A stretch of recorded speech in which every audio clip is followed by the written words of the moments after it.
Nang magkitag 2 oras ang arraignment ng magkasintaang sina Altair Altamirano, Fernando Quiampao Jr. at Jemar Waraji na sangkot sa pamamaril at pagpatay sa 20 anyos na modelong si Julian Rodelas.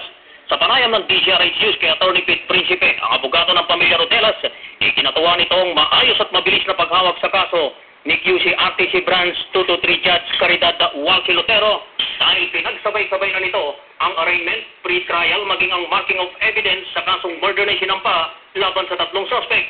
Bagamat tinangka kanina ng abogado ni Altamirano na harangin ang pagpasa ng sakdal, ay natuloy din ang arraignment dahil ayon sa hukom, may sakano pang ituloy ang kaso dahil hindi naghain ng anumang plea itong sina Altamirano at Quiampao. Ang korte na ang naghain ng not guilty plea para sa kanila, samantalang not guilty naman ang ipinasok ng suspect na si Jemar Waraji. Sinabi ni Principe na pinaghahandaan na lamang nila ang unang pagdinig na itinakda sa Pebrero 12 sa susunod na taon kung saan nakatakdang iharap nila sa trial proper ang 25 o higit pang mga testigo laban sa suspect na dumukot o mano'y ginahasap at saka inihulog sa isang sasakyan at pinagbabaril sa Cubao, Quezon City noong madaling araw ng Nobyembre 6. Ngayong araw nito, kaya napakalaking bagay yun.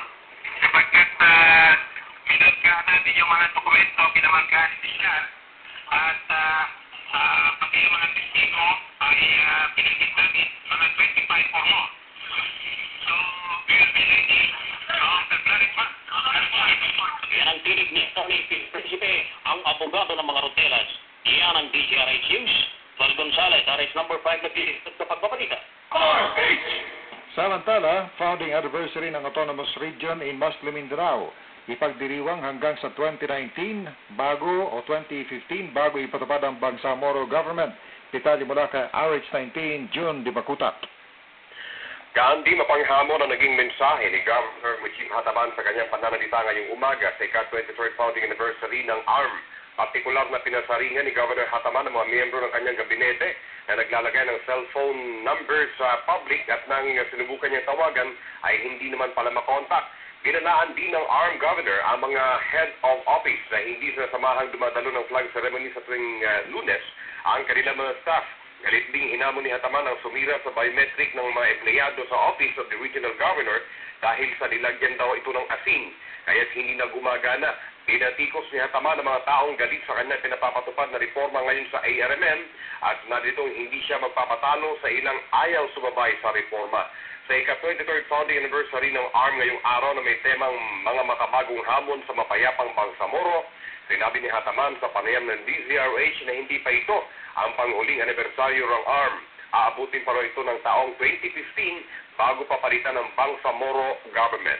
Mula sa Central Mindanao, RH19, June Dimacutak ng DZRH Network News, naglilingkod sa pagbabalita. RH Balita! Mga kaibigan, sa inyo po ang ating mga balita sa RH Balita ngayon pong tanghali ng Lunes at 19 sa buwan ng Nobyembre 2012. Sa kala po ng DZRH News Center, ito po si Andy Vital. Sa Pilipinas, iisa lang ang radyo. Dito'y Pilipinas, may isa lang tiradyo. Sa Pilipinas, gusto lang ba'y ang radyo? DZRH Nationwide at Radyo Natin Network ng Manila Broadcasting Company. Sa Pilipinas, iisa lang ang radyo.